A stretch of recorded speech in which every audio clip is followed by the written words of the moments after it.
Good evening, each and everyone. Most welcome to my study Pathshala. In the last video, we have discussed about the introduction of plant kingdom, and today we will discuss about its next one by one. It's all phylums, and firstly we have the phylum Porifera. एक करके हम ये सारे phylums को complete करेंगे. Let's start the topic phylum Porifera. As you all see, its members are sponges, and in sponges water transport or canal system is present, and generally marine and mostly asymmetrical animal. कैसे होते हैं? Generally marine होते हैं and mostly asymmetrical animals होते हैं. As you all see in the picture, साथ साथ में मैं आपको pictures भी दिखा रही हूँ. Primitive multicellular animals होते हैं having cellular level of organization. Okay, primitive multicellular animals हैंगे जिनकी cellular level of organization होती है. Digestion is intracellular. The body is supported by a skeleton. Okay, जो body होती है वो support करती है skeleton के through, made up of a spicules and a spongian fibers. Okay, sexes are not separate. Sexes जो होंगे वो separate नहीं होते. They are hermaphrodite. Because they are not separate, इसीलिए उनको hermaphrodite बोला जाता है. And you also can underline this into this format, that is eggs and sperms are produced by the same individual. जो eggs और sperms होंगे वो एक ही individual produce करता है, ठीक है, इसीलिए जो है ये separate नहीं होते हैं. That's why these are called as hermaphrodite. After that sponges reproduce asexually. जो स्पॉन्जेस होते हैं वो एसेक्सुअली रिप्रोड्यूस करते हैं by the fragmentation and the sexually by formation of the gametes. Sexually formation of gametes से ये प्रोड्यूस करते हैं and asexually with the fragmentation. After that we have fertilisation. After that we have fertilisation. Fertilisation कैसी होगी? Internal होगी and the development is indirect having a larval stage which is morphologically distinct from the adult. Fertilization internal होगी and the development is indirect. जो development होगी इनकी indirect होगी. क्या मतलब इसका? Having a larval stage, larval stage में होगी which is morphologically distinct from the adult. After that we have fertilisation. Fertilisation कैसी होगी? इंटरनल होगी and the development is indirect having a larval stage which is morphologically distinct from the adult. Fertilization internal होगी and the development is indirect. जो development होगी इनकी indirect होगी. क्या मतलब इसका? Having a larval stage, larval stage में होगी which is morphologically distinct from the adult. What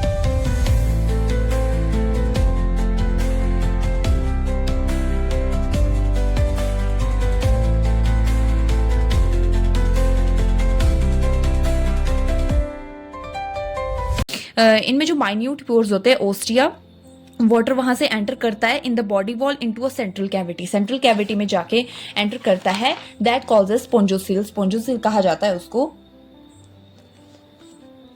is तरह से आप इसको अंडरलाइन कर सकते हैं. स्पोंजोसील में from which it goes out through the osculum. Okay, जहां से ये ऑस्कुलम में एंटर करता है. This pathway of the water transport is helpful in the food gathering. जो ये पाथवे होता है इसमें जो वाटर ट्रांसपोर्ट होता है वो हेल्पफुल होता है फूड गैदरिंग के लिए and respiratory exchange and removal of the waste. Waste product को बाहर निकालने के लिए और रेस्पिरेटरी एक्सचेंज के लिए भी ये बहुत ज्यादा हेल्पफुल होता है. कोएनोसाइट्स और कॉलर सेल्स एग्जांपल्स हैं इसमें. Both sponges as you all see in the picture. मैं आपको साथ साथ में दिखा रही हूँ तो आप इसको नोट डाउन कर सकते हैं, स्क्रीनशॉट ले सकते हैं. And after it we have the next phylum Coelenterata. They are aquatic, mostly marine, sessile और fresh swimming radially symmetrical animals. कैसे होते हैं? aquatic होते हैं ये, पानी में रहने वाले, mostly marine, sessile और free living swimming radially symmetrical animals. Cnidaria, nidoblast and nidocytes, they are its examples which contain the stinging capsules or nematodes, nematocysts present on the tentacles and the body. जैसा कि आप picture में देख रहे हैं साथ साथ में यहाँ पे दिए हुए देखिए, जैसे स्टिंगिंग कैप्सूल दिए हुए हैं. इनमें क्या होते हैं? निमेटोसिस्ट होते हैं प्रेजेंट टेंटिकल्स में इनकी बॉडी के. Cnidarian exhibit tissue level of organisation. जो नाइडेरियंस होते हैं वो एग्जिबिट करते हैं टिश्यू लेवल ऑफ ऑर्गेनाइजेशन को and are diploblastic. Okay, they are diploblastic. Gastrovascular cavity होती है इनकी. इनमें एक्स्ट्रा सेलुलर और इंट्रा सेलुलर होता है. Some of the Cnidarians example corals have a skeleton composed of a calcium carbonate. कुछ एक नाइडेरियन ऐसे होते हैं जैसे कॉरल्स जो हैं पिक्चर में देख सकते हैं आप, इनके क्या होता है स्केलेटन होता है इनमें, have a skeleton composed of a calcium carbonate से बना हुआ स्केलेटन होता है. And cnidarians exhibit two basic body forms called as polyp and medusa as you all see in the picture. साथ साथ में आप देखते रहिए और इनका स्क्रीनशॉट भी ले सकते हैं. और describe the former is a sessile and a cylindrical form like Hydra, Adamsia etcetera. Okay, जो फॉर्मर होगा वो सेसाइल होगा एंड सिलिंड्रिकल होगा जैसे हाइड्रा, एडेम्सिया वगैरह होते हैं. Where the latter is umbrella shaped and the free swimming like Aurelia और jellyfish.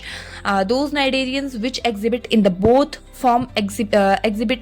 form alternation of the generation metagenesis, that is polyp produce medusa and asexually and medusa form the polyp sexually. ये vice versa काम करते हैं. Okay, and its examples are obelia. And the Cnidarians examples are Physalia, Proteus, man of the war, Adamsia, sea anemone, and Pinetula, sea pen, and Gorgonia, sea fan, and Mindrina, brain coral. So these are the examples of Coelenterata, phylum Coelenterata. I have discussed about two phylums, phylum Porifera and phylum Coelenterata, and next we will study its further phylums, and these are almost 8 or 9 phylums. So rest will study tomorrow. Thanks for watching. इसी तरह की informative videos देखने के लिए my study पाठशाला को like, share, subscribe करना ना भूलें और बेल आइकन को प्रेस करना भी ना भूलें.